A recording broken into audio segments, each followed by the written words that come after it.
Hey everyone, Chris here. So I want to give you a few highlights I've been reading and hearing about D&D this week.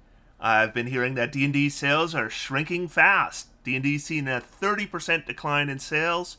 Hasbro revenue is down 24%, and that's what happens to profits when you mistreat your customers.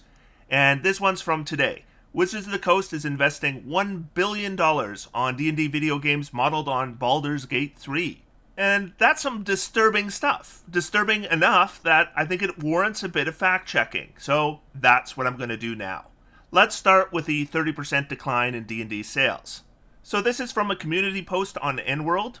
ICV2 reports a 30% hobby store sales decline for Dungeons & Dragons specifically. Okay, so there's a big difference between D&D sales being down 30% and D&D sales in hobby stores being down 30%. I personally used to buy all my D&D books at hobby stores. Now, I pretty much don't buy any of my D&D stuff from hobby stores.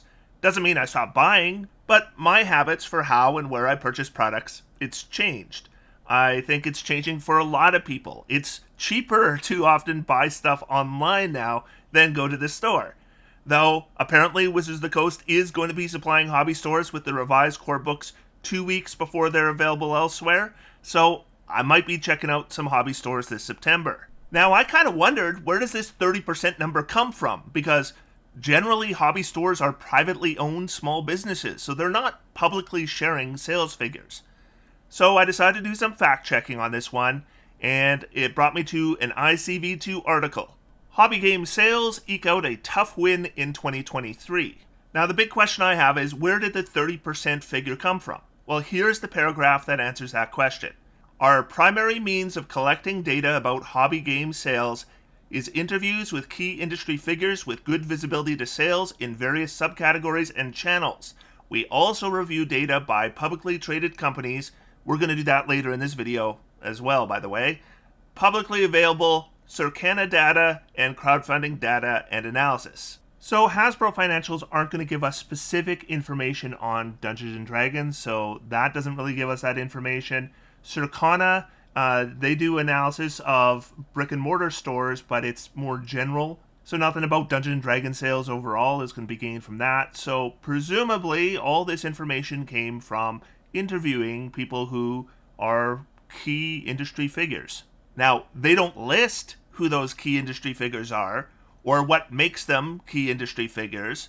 So I'm not saying the 30% figure is wrong, but I'm not sure it's right either, because the only actual evidence we have is ICV2 saying they asked someone who they figured would know. But even if the 30% figure is correct, it certainly doesn't mean that D&D sales are shrinking overall by that much, or even at all. The sales of paper books, we know it's on the decline across the board. And of the ones that do sell, fewer are being sold in stores, especially small businesses, unfortunately, and that just happens to be the reality of the changing marketplace. It's tough for a consumer to go to a hobby store and pay more for the same book that they could buy online for less. Okay, so the next one. Is Hasbro revenue actually down 24%? Let's take a look. So as a publicly traded company, Hasbro is required to make their financial reports public. I have some professional experience analyzing these kinds of reports. We call them financials, or sometimes operating earnings statements, if we want to sound fancy to some higher up. But here are the quarter one results for Hasbro. So on the left side, we're going to see March 31st, 2024 quarter ending. So that is the most recent data. And on the right side, we see quarter ended April 2nd, 2023. So that's 1 year ago. And if we look here, we see external net revenues. And this year, 757.3, that's in millions. So 757 million versus last year, 1 billion and 1 million. So yeah, that's a lot less, a change of 24%, minus 24% in revenue. So that is correct. However, revenue doesn't really mean anything on its own. It's only half the story. That's the money in. But we also have to always look at the money going out. What really matters to a company isn't revenue, it's profits. So the real number that they're concerned about is operating profit. And if we look at this year, we got $148.6 million. And if we look at last year, $47.2 million. So in other words, in terms of actual earnings, they've earned 3 times as much. Now, just to be 100% clear here, I'm using the term earnings as in profits. Whether they actually earned those profits, I mean, that's up to you. I'm not here to tell you that, you should like Wizards of the Coast or hate Wizards of the Coast. Whatever you feel about them, don't change your opinions based on anything I'm saying here.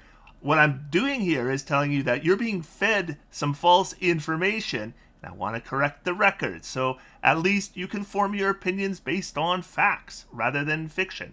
Because there are content creators out there who know that a lot of people who hate Wizards of the Coast are hungry for content about how Hasbro is failing, and a lot of it's just not true. So the numbers are right here for you to see.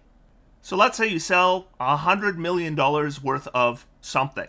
But in order to sell it, you had to pay employees, you had to pay rent, you had to pay distribution costs, you had to pay for marketing, and all in all, you ended up spending $99 million. Well, then your operating margin is 1%. So last year, the operating margin was 4.7%, and this year, 19.6%. So what we're seeing is the reason the profit is high is because they brought the costs way, way down. Now, when it comes to profit margins and we're reducing expenses, we are also talking about layoffs. That's part of the reason why their expenses are lower, is because they reduced their workforce. It really sucks, but that's the reality. If you reduce your expenses, even if your revenues go down, if your expenses go down enough, you actually can earn more money. And that's a lot of the reason why they do the layoffs in the first place. So is the minus 24% really bad news for Hasbro? Not really, because their profits are up a lot, and that's good for Hasbro. Now, we of course have to wonder how much of that $148 million comes from Transformers, how much of it comes from Nerf, how much of it comes from Magic the Gathering, how much of it comes from video games, and we do get some more information there. And of course, what I'm always interested in is how much of it comes from Dungeons and Dragons. Well, we do get some Wizards of the Coast numbers here, and it looks like revenues were $316 million this first quarter, and the first quarter of last year they were at $295 million, so sales are up about 7%. And operating profit is now at $122.8. Last year it was $76.8. That's up 60%. And yes, obviously things like Baldur's Gate 3 is going to be part of that. And we have an operating margin here of 26% last year, and an operating margin this year of 38.8%. And that's a really high number. Like 38.8% profit margin is massive. And I gotta think some of that, at least, is because, when it's something like Baldur's Gate 3, they're licensing the IP, right? So Wizards of the Coast didn't make Baldur's Gate 3. They just said, hey, you can make it a D&D game and then give us some money. And so that's like free profit right there. But can we figure out how much of this actually did come from video games? Actually, we can, because they do get into more detail.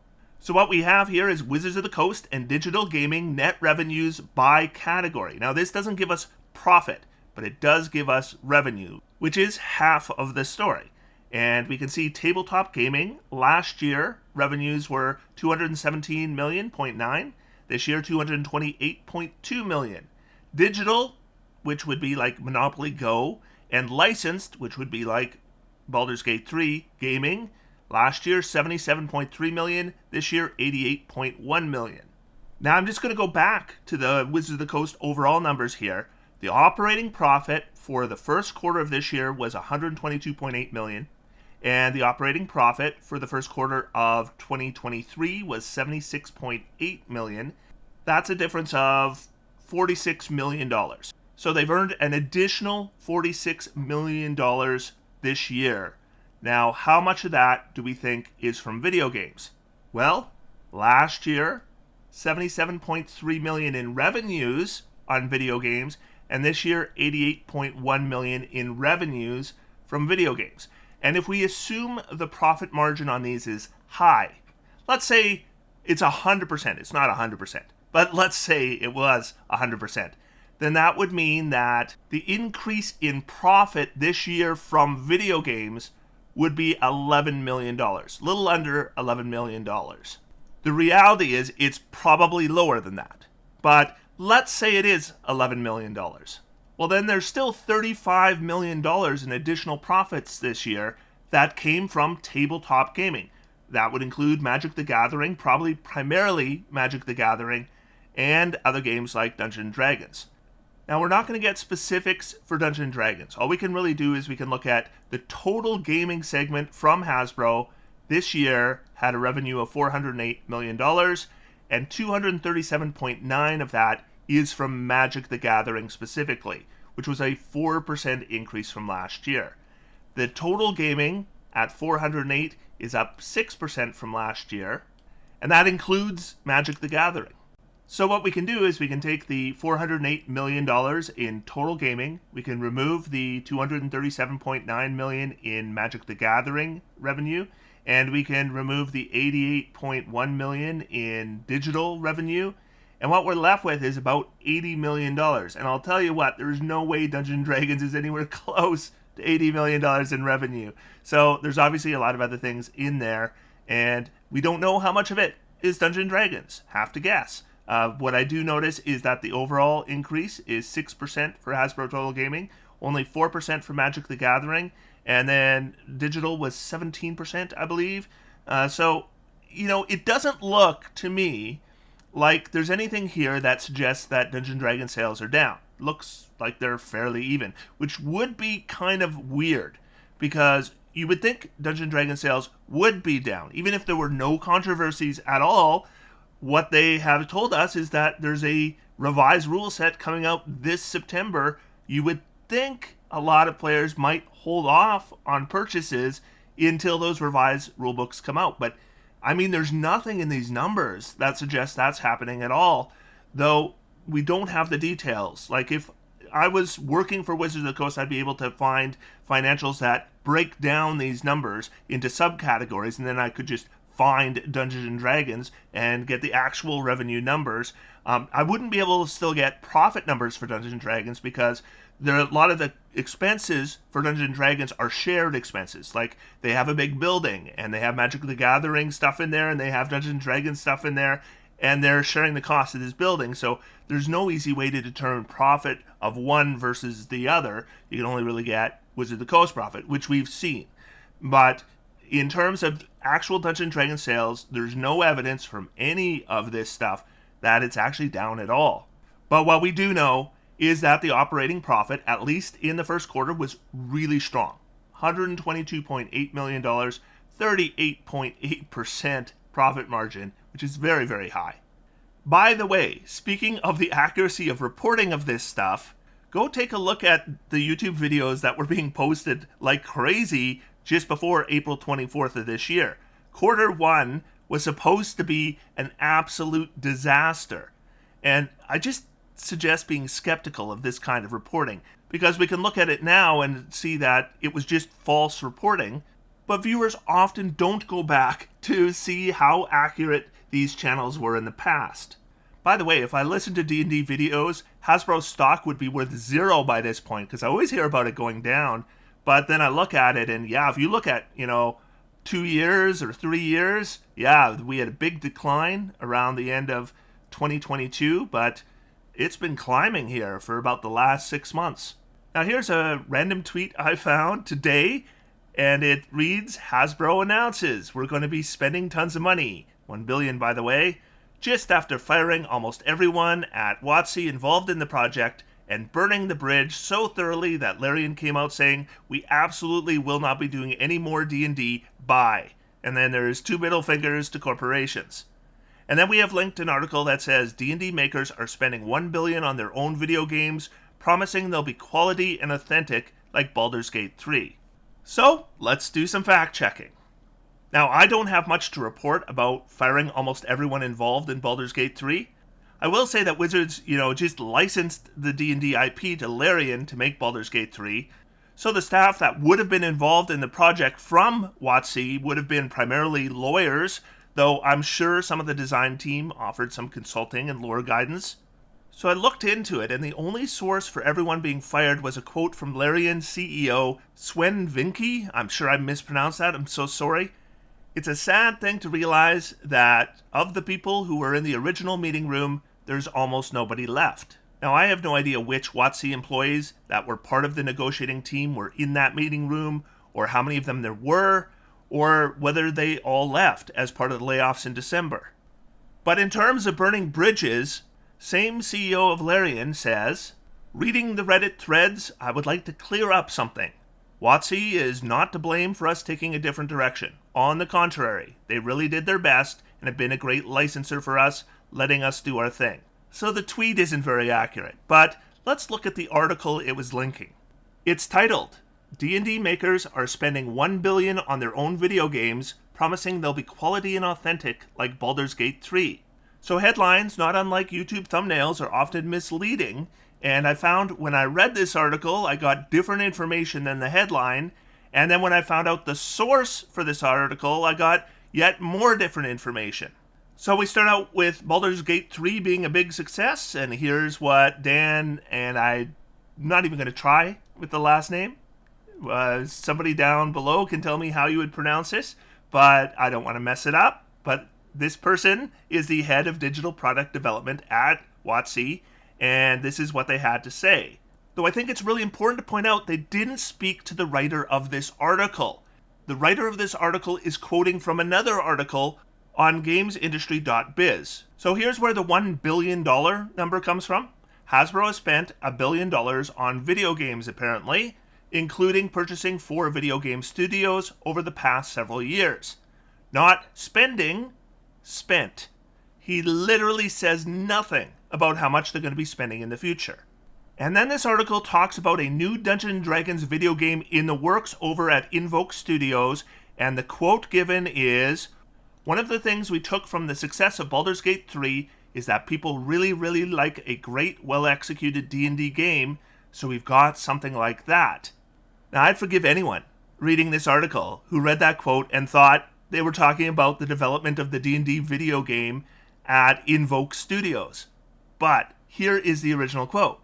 One of the great things we took from the success of Baldur's Gate 3 is that people really, really like a great, well-executed D&D game. So we've got something like that. And with Snake Eyes, while it's not a new IP, it's hopefully going to be a shot in the arm to the G.I. Joe franchise, and we can do some new things and express it in different ways in video games than we have traditionally. And yes, he is talking about a G.I. Joe video game. It's not even a quote about a D&D video game. So I scoured this actual interview with anything about a D&D video game, and this is all I could really find.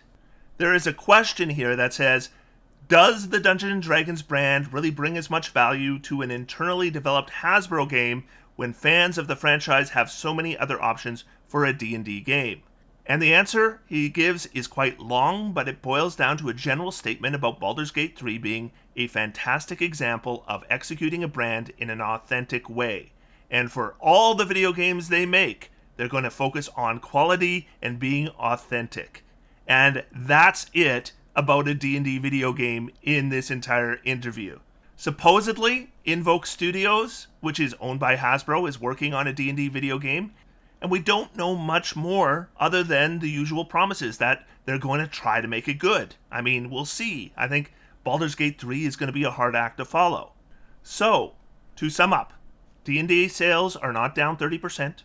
It really doesn't look like they're shrinking at all, though the information on that is limited. Hasbro revenue is 24% down, but profit margin is up.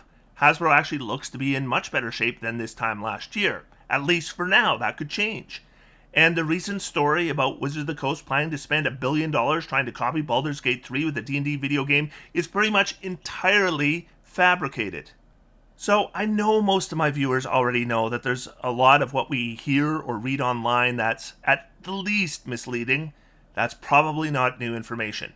But when it comes to Hasbro and Wizards of the Coast and D&D, it's always the same kind of misreporting these days because I think there's a certain kind of content that people are looking for. Sales are down. Profits are down. they're mismanaging their spending, shady things are happening every single day. And the thing is, it's not like every single claim of doom and gloom is necessarily wrong, but there's so much that is just objectively wrong. You can do the fact checking and you can see it's not the case. And I just want to advise being really skeptical when you encounter those kinds of claims, because the odds are it isn't part of the small minority of information of this type that's actually factual. And it's worth at least a quick Google search to check basic facts before believing it. So I guess that was kind of a D&D video. I hope you got something useful out of it. Otherwise, until next time, I'm going to sit back, relax, and have some fun. D&D is for everyone. Thanks, everybody, and I'll talk to you soon.